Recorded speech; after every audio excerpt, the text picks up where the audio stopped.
Alors, je vous parlais tout à l'heure des 5000 km² de granit. En réalité, s'ajoute à ces 5000 km² de granit dans la Corse du Nord-Ouest et va se distinguer du granit 700 km² de roches volcaniques du Tchint, qui est un volcan, jusqu'à Scandre, en passant par la Palliaorbe, par le Tafonate, par toutes ces très belles montagnes rouges. Il s'agit de roches volcaniques qui se sont mises en place, oui, tout à fait à la fin, disons, de l'ère primaire, qui sont contemporaines de granits remarquables qui forment les aiguilles de Bavel, qui forment les calanques de Piane, qui forment les aiguilles de Bonifate, les aiguilles de Popolasque.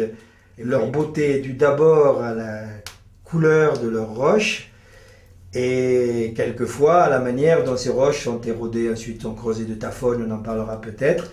Donc si je reviens à Scandre, vous imaginez donc à la fin de l'ère primaire, dans des fissures qui se produisent dans l'écorce terrestre, la Corse est toujours rattachée au continent, et les mêmes roches qui se forment à Scandre se forment à ce moment-là dans l'Estérel. C'est les mêmes roches si vous voulez, mais finalement elles sont tout près l'une de l'autre puisque la Corse est accrochée en quelque sorte au Maure et à l'Estérel. Donc il y a un épisode probablement où l'écorce terrestre se fragilise et où le magma qui se trouve dessous, les roches fondues qui se trouvent au-dessous à ce niveau-là, peuvent trouver un moyen d'arriver à la surface.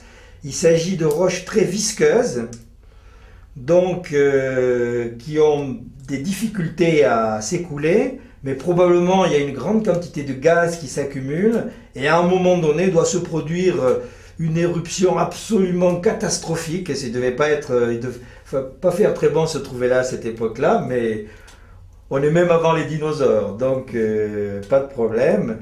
Et se met en place probablement assez rapidement, sous forme... Comment vous donner un exemple? Imaginez que vous prenez une bombe à raser, que vous appuyez dessus, l'espèce de mousse qui sort. Vous imaginez qu'elle sort à la vitesse à laquelle sort la bombe à raser multipliée par 500, donc à 500 km/h, qu'elle est à 800 degrés et qu'elle remplit le relief au niveau duquel elle s'écoule. Et comme la mousse à raser qui va perdre son gaz et qui va finalement s'aplatir sur le bord du lavabo, cette mousse, cette nuée ardente, cette pluie de feu, c'est pour ça qu'on appelle ces roches des ichneumbrites, ce qui veut dire pluie de feu, va se souder à chaud et va former, va combler des vallées et va former les roches qui ultérieurement donneront les paysages du Tchint à Scandre. En effet, lorsque l'on se promène autour de Scandre, on se promène au niveau de roches volcaniques.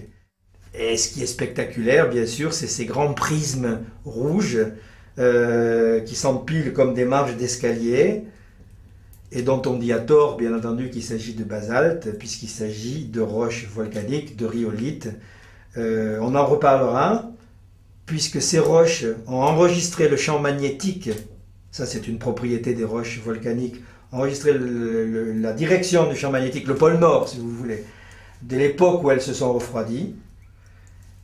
Et on verra comment on peut utiliser ce pôle Nord pour reconstituer la dérive géologique de la Corse.